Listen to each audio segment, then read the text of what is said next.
नमस्कार, शंखनाद में आपका स्वागत है। इन दिनों राहुल गांधी की बेचैनी कुछ बढ़ी हुई है। बेचैनी इस बात को लेकर नहीं है कि प्रोटेस्ट के कारण वो बैकफुट पर आते दिख रहे हैं। बेचैनी इस बात की नहीं है कि झारखंड में विद्रोह हो रहा है, पंजाब में इन्हीं के पार्टी के नेता घिरे हुए हैं, और इस बात की भी चिंता नहीं है कि कर्नाटक में कैबिनेट एक्सपेंशन के बाद उनके ही मंत्री इस्तीफा दे रहे हैं। बल्कि चिंता इस बात की है कि मोदी को हराने के लिए जो स्ट्रेटजी पार्लियामेंट में बनाई थी वो रणनीति विफल होती जा रही है, क्योंकि 2/3 बहुमत के आसपास आने के बाद कांग्रेस की प्लानिंग फेल हुई और राहुल गांधी परेशान हुए। और इसके बाद भारतीय जनता पार्टी जो बार बार कह रही है, या फिर प्रधानमंत्री मोदी अमित शाह की मीटिंग हो रही है और उस मीटिंग में ये सवाल उठ रहे हैं कि क्या इस बार डिलिमिटेशन विधेयक लेकर आएंगे, क्या यह पारित करवाया जाएगा। और इसी को लेकर राहुल गांधी चिंतित हैं, क्योंकि विपक्ष की पार्टियां, जिसमें से एक पार्टी तो पूरी तरह टूट गई यानी टीएमसी, उसके 20 सांसद अब एनडीए के साथ खड़े हैं। दूसरी पार्टी शरद पवार की, जिनके 8 सांसद अब इस बात के लिए इंतजार कर रहे हैं कि कब डील फाइनल हो, क्योंकि सुप्रिया सुले ने तो कह दिया था कि अगर 50% सीटें बढ़ाई जाएगी तो उस मामले में हम एनडीए के साथ खड़े रहेंगे, डिलिमिटेशन से हमें कोई समस्या नहीं है। डीएमके की तरफ से भी इशारा मिल रहा था कि नहीं, अगर रिप्रेजेंटेशन तमिलनाडु का समान स्तर पर होगा, पॉपुलेशन से इसे जोड़कर नहीं देखा जाएगा, तो हम भी एनडीए के साथ सपोर्ट में रहेंगे, यानी पीएम मोदी को इस बिल को लेकर सपोर्ट करेंगे। और इसी बात की परेशानी राहुल गांधी की है कि पिछले बार हमने बहुत झंडे उड़ाए थे इस बात के लिए कि देखो 2/3 बहुमत की बात थी और फिर हमने वोमेन रिजर्वेशन बिल को गिरा दिया। हालांकि उस समय बीजेपी की स्ट्रेटजी थी कि वोमेन रिजर्वेशन बिल पर ये लोग अगर समर्थन नहीं करता तो हमें कोई चिंता करने की जरूरत नहीं है, इसके लिए हम लोगों से राय लेंगे, महिला मोर्चा खोलेंगे, विरोध प्रदर्शन की राजनीति होगी और इन्हें बैकफुट पर लाएंगे। लेकिन इस बार डिलिमिटेशन को पारित करवाने के लिए यह मानकर चला जा रहा है कि भारतीय जनता पार्टी की स्ट्रेटजी स्पष्ट है कि इस बार राज्यसभा में इसे पारित करवाने के लिए बहुत ज्यादा समर्थन की जरूरत नहीं है। 160 सांसद चाहिए 2/3 के लिए, 153 एनडीए के पास हैं और कुछ सांसद जो कि न्यूट्रल पार्टियों के हैं राज्यसभा के अंदर, वो भी साथ देने को तैयार हैं। लेकिन लोकसभा में अभी थोड़ी कंफ्यूजन है इस बात को लेकर कि क्या डीएमके पूरी तरह से साथ होगी, और इसी तमिलनाडु की राजनीति में फिर से एक हंगामा खड़ा करने के लिए,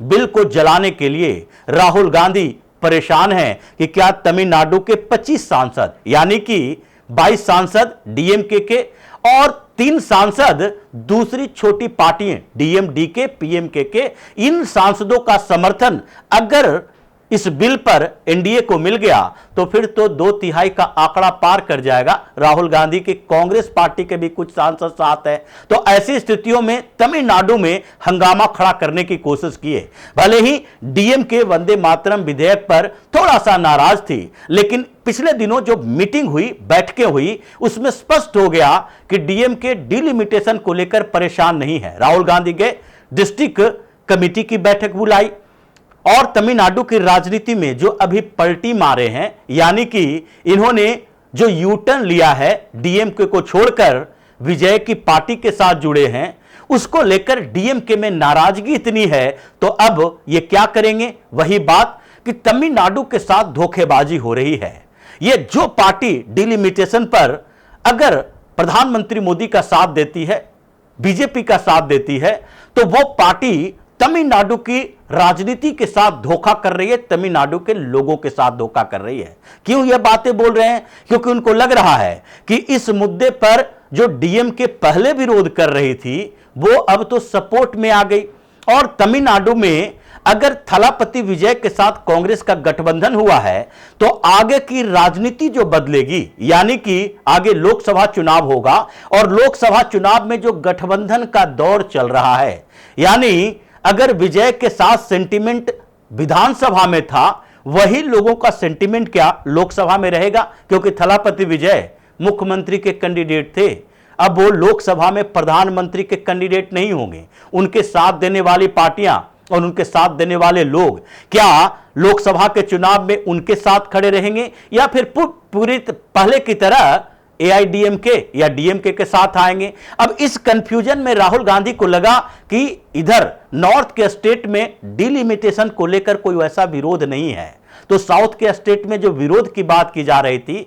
50% का फार्मूला लाकर अमित शाह ने उसे भी शांत कर दिया, तो उसे शांत कैसे रहने दिया जाए। इसलिए तमिलनाडु से शुरुआत करते हैं, क्योंकि कर्नाटक में करेंगे तो फिर कर्नाटक में प्रोटेस्ट होता है, हंगामा होता है, आगजनी होती है, तो उसकी जिम्मेदारी किसकी होगी? कांग्रेस की, क्योंकि सरकार कांग्रेस की है। अगर केरल में विद्रोह होता है, केरल में भी अगर मुस्लिम लीग प्रोटेस्ट में आ जाती है, अगर दूसरी पार्टियां या पॉलिटिकल वर्कर प्रोटेस्ट में आते हैं, वहां पर सरकार किसकी? कांग्रेस की। तो कांग्रेस के लिए चुनौती दो स्तर पर होगी। केंद्र के एक कानून के खिलाफ वहां पर प्रदर्शन कर रहे हो, लॉ एंड ऑर्डर का सिचुएशन क्रिएट हो रहा है, उसकी जिम्मेदारी स्टेट गवर्नमेंट की है, दोनों जगह सरकार उनकी। तेलंगाना में करवाते हैं, वहां भी उन्हीं की सरकार, रेवंत रेड्डी उसके लिए तैयार नहीं होंगे। तो ऐसे में एक स्टेट तमिलनाडु, जहां पर अभी गठबंधन की सरकार कांग्रेस की तो है, लेकिन मुख्यमंत्री कांग्रेस का नहीं, वहां पर मुख्यमंत्री थलापति विजय हैं, और वहां एक अच्छा अनुकूल परिस्थिति है कि अगर तमिलनाडु की दूसरी पार्टियां डीएमके समर्थन करती है, पीएमके समर्थन करती है, डीएमडीके समर्थन करती है, तो ऐसे में इन लोगों के खिलाफ एक सेंटीमेंट होगा और वहां पर विरोध प्रदर्शन की राजनीति होगी। तमिलनाडु में पहले भी तमिल आंदोलन चल चुके हैं, पहले भी अलग देश बनाने की मांग चल चुकी है, वहां पर एक दो बार नहीं बल्कि कई बार आंदोलन चले कि नहीं नहीं, हमें दिल्ली की राजनीति से मतलब नहीं है। पेरियार से लेकर अब तक आंदोलन चले हैं। वैसी के रास्ते पर जब डीएमके चुनाव से पहले यानी विधानसभा चुनाव से पहले चल रही थी, और जब बिल की पर्चियां जलाकर जिस तरीके से स्टालिन ने सोचा था कि सेंटीमेंट हासिल कर लेंगे, उनको अब लगने लगा है कि इन मुद्दों का असर अब तमिलनाडु की राजनीति पर नहीं पड़ने वाली। इसलिए केंद्र के साथ सहयोगी पार्टी के तौर पर काम करो, न्यूट्रल पार्टी बनो, राहुल गांधी के पीछे पीछे न चलो। इसलिए 25 विपक्ष के सांसदों ने जब राहुल गांधी के खिलाफ मोर्चा खोल दिया, तो इनको लगने लगा कि विपक्ष अगर डिलिमिटेशन पर एनडीए के साथ खड़ी हो जाती है, इसका मतलब है कि हम आगे ये नहीं कह सकते कि हम विपक्ष के नेता हैं। नेता प्रतिपक्ष होना, विपक्ष के एक नेता होना, दोनों में अंतर है। नेता प्रतिपक्ष एक संवैधानिक पद है जो अपोजिशन में बैठी हुई पार्टियों में सबसे बड़ी पार्टी, जिसके पास 10% से ज्यादा लोकसभा में सीट है या 10% से ज्यादा राज्यसभा में सीट है, वो पार्टी नेता प्रतिपक्ष चुन सकती है। और उसमें राहुल गांधी लोकसभा में, मल्लिकार्जुन खड़गे राज्यसभा में, ये नेता प्रतिपक्ष बने हैं। लेकिन विपक्ष का नेता होने का मतलब है कि आप विपक्ष में जो मुद्दे उठाते हो विपक्ष के नेता के तौर पर, उसमें दूसरी पार्टियां भी आपके साथ खड़ी हो। जो इंडी अलायंस में राहुल गांधी बात करते हैं कि नहीं नहीं 28 पार्टियां हमारे साथ है, उसमें से अगर विपक्ष की तीसरी सबसे बड़ी पार्टी, क्योंकि जो पहले तीसरी सबसे बड़ी पार्टी थी टीएमसी विपक्ष में लोकसभा के अंदर, वो तो अब बिखर गई। अब उनके पास यानी ममता बनर्जी के पास केवल 7-8 लोकसभा सांसदों का समर्थन है। और ऐसी स्थिति में अगर 7-8 लोकसभा सांसदों का समर्थन है, तो फिर वो विपक्ष की तीसरी पार्टी से खिसक कर 5वीं पार्टी बन चुकी है। और ऐसे में तीसरी पार्टी कौन बनी? पहली कांग्रेस 98 सीटें, दूसरी पार्टी अगर बनती है तो उसमें दूसरी पार्टी के तौर पर अखिलेश यादव, जो अभी साथ साथ चल रहे हैं, लेकिन तीसरी पार्टी तो 22 लोकसभा सीटों वाली डीएमके ही है।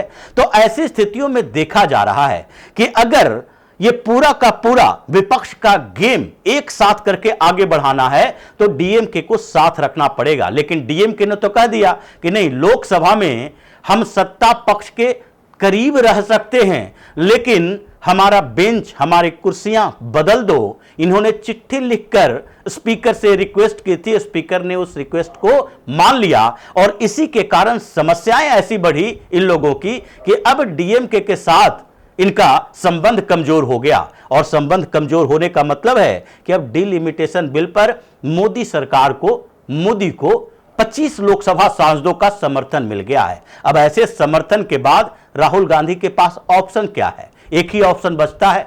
जब जब राहुल गांधी परेशान होते हैं तो इनके पास एक ऑप्शन होता है, अराजकता का माहौल क्रिएट करो।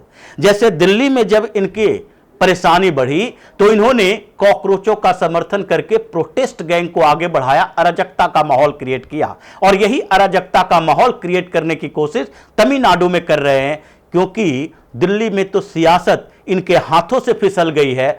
25 लोकसभा सांसद जो विपक्ष में बैठे थे अब सीधे एनडीए के साथ हैं। उसके अलावा 20 लोकसभा सांसद जो टीएमसी के साथ थे एनडीए के साथ हैं, और इनकी पार्टी के 10 से 12 सांसद जो कि इनके साथ थे अब एनडीए के साथ डिलिमिटेशन पर हैं। सपा के सांसद भी कंफ्यूज्ड हैं कि अगर लोकसभा की सीटें उत्तर प्रदेश में 80 से 120 होता है तो हमें कोई समस्या थोड़ी है, हमारे स्ट्रेंथ भी बढ़ जाएंगे। तो इसलिए डिलिमिटेशन पर जिस तरीके से राजनीति चल रही है, संसद में भले ही हंगामा कर लें लेकिन संसद से बाहर और फिर उसके बाद गठबंधन की राजनीति, सहयोग की राजनीति में पूरी तरह से राहुल गांधी पिछड़ गए हैं। और इस बार फिर डिलिमिटेशन पर यह अमित शाह की स्ट्रेटजी सक्सेसफुल होने वाली है। तो इसी तरह की खबरों के साथ फिर से हाजिर होंगे, तब तक के लिए बने रहिए हमारे साथ और देते रहिए हमें सहयोग, ताकि इसी तरह की खबर हम आपके लाते रहें। धन्यवाद।